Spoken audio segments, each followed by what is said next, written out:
guys, before we jump into this video, Baby Miles and I are here to ask for a huge favor. We've got over 12,000 subscribers on the Off-Road Diaries YouTube channel, which is incredible. You guys are amazing and we love you and your support, and we need your support and help by going and voting for Baby Miles in the Baby of the Year contest so we can win and keep moving forward in the competition, because I am the cutest baby and I deserve a cool win like that. And I smacked my mom. I'm so excited. So I will drop the link in the description below. Every day you can vote for free. You just click on the link, vote, and we would really appreciate it. 12,000 votes would, like, seriously, I mean, it would kick us to the top. So that would be awesome. We love you guys. We appreciate you, and we'll see you guys at UTV Takeover.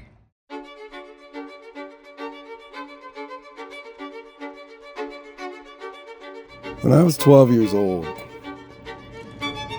I was a different person, obviously, at 12. I had lots of curiosity about lots of things. Probably even younger than that. I was always trying to take things apart. But I remember around 11 or 12 years old, my dad got my brother and I a go-kart. It was a red go-kart and had 5 horsepower Briggs & Stratton engine, if I'm not mistaken. But I remember with that go-kart, I think that's when it all started. I had a neighbor that, his name was David, and he would have toys here and there, dirt bikes, random things, 3-wheelers. And I always liked to go across the street, and we would have these woods, these awesome woods, and they had trails in them. And I just remember thinking to myself, this is where it's at. When we would get on those dirt bikes and ride through the woods, I would just have so much fun. But this go-kart was different. It was mine.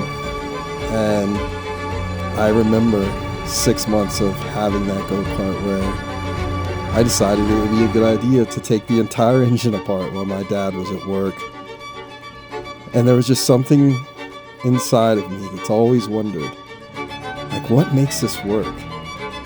What makes this thing attached to this frame turn those wheels?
Now here I am 30-something years later, and I'm just sitting there wondering, why do we do this? Why?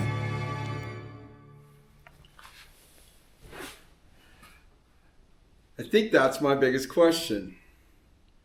Like, why do we do this? I know every single video that we make for the most part is action. We're at some event and it looks all amazing when you're watching it from the other side of the viewing lens. But I was asking myself, I was tearing this car apart, and it was, some of it's just maintenance stuff. I'm putting new plugs in. I got to take a lot of stuff apart for this particular turbo kit. But I was just sitting there thinking to myself, like, why do I do this? Like, I'm hurting my back. I'm scraping up my hands, and some of us are, big gearheads like myself. I work on stuff all the time. I've been taking motors apart since I was like 12 years old, trying to figure out how they worked. I've burnt myself. I've got scars all over myself. The money we spend, the time that we spend just to fix stupid things that we cause and sometimes we don't cause. But I think that's my big question, guys, is why do you do this? What reason do you have that makes you want to do this, to spend money on this hobby, or any hobby for that matter?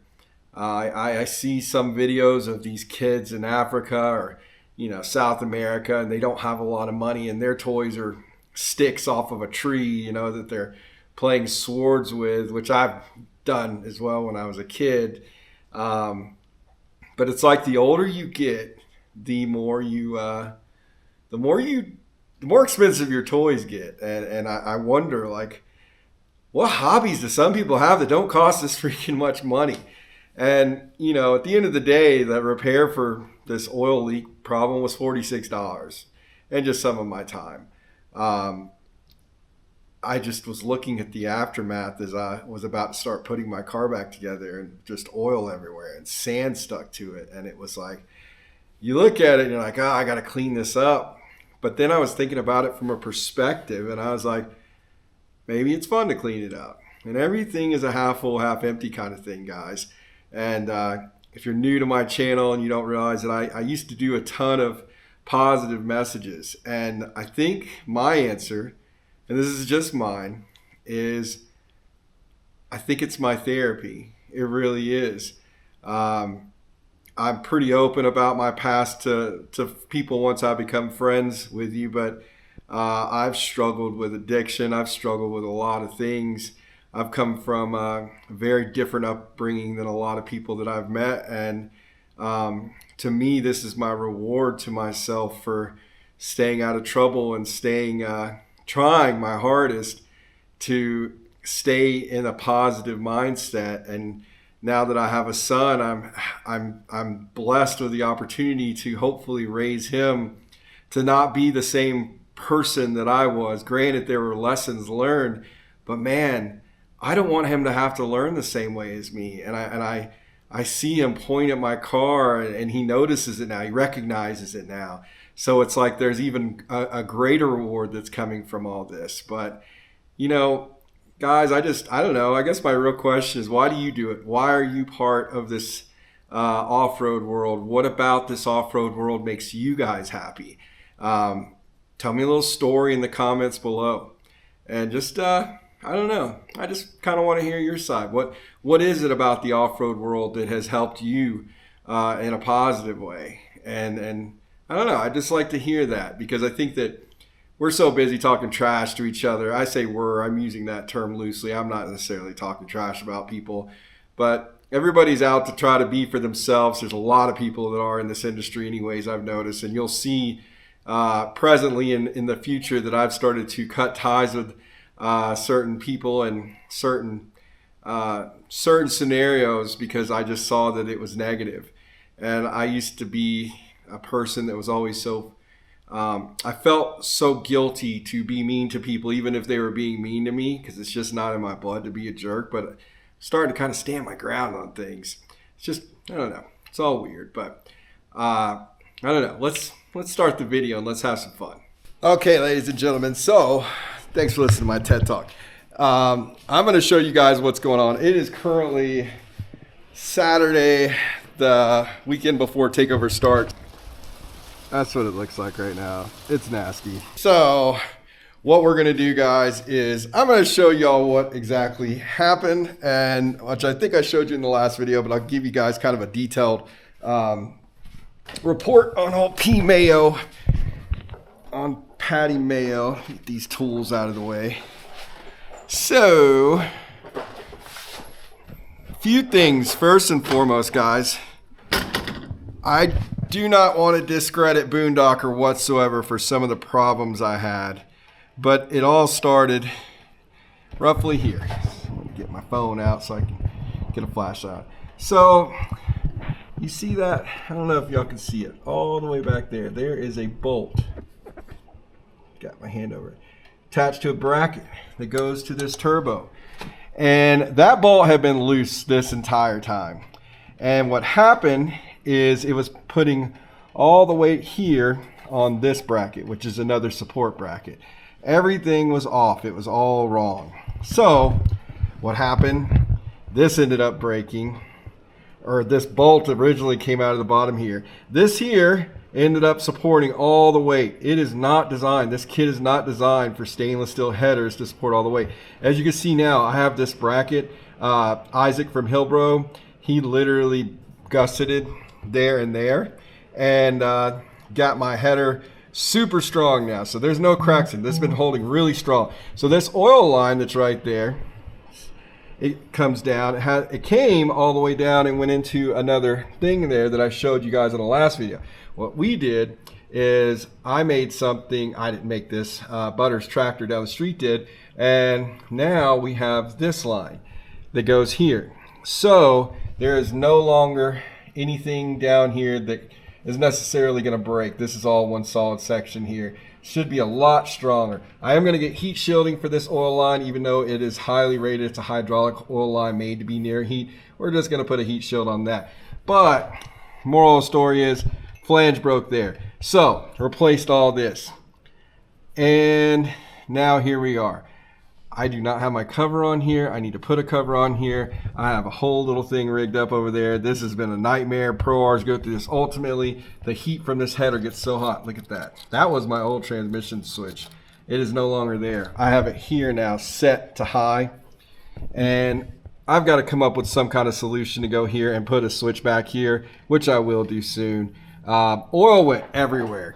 I mean, everywhere, guys. It looks like a mask. It will look all cleaned up when you guys see it soon, but as of now, it's not. So I pulled this whole turbo section apart. I cleaned everything really good, retightened everything down, made sure everything is nice and tight and ready to go again. This is actually a really good kit. It's been really reliable on me. Only thing I got to do now is I've got to get this wastegate arm back on, and then I've got to put the retaining clip back on it. We'll do that in a second when I got my hands empty.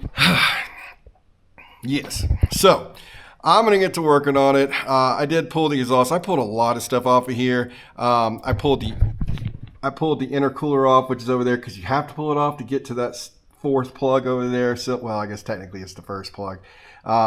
So we've got back there.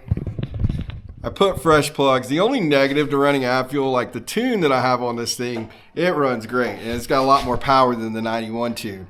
The negative side is that AvFuel is low lead, so the lead does eat away at the plugs a little bit, which sucks. But that's okay. So I'm going to go ahead, button this thing back up, take it out, clean it really good, get ready for takeover. You'll see us here shortly, okay? But it's not going to be shortly for me, it's going to be shortly for you. So we'll see you guys in a few.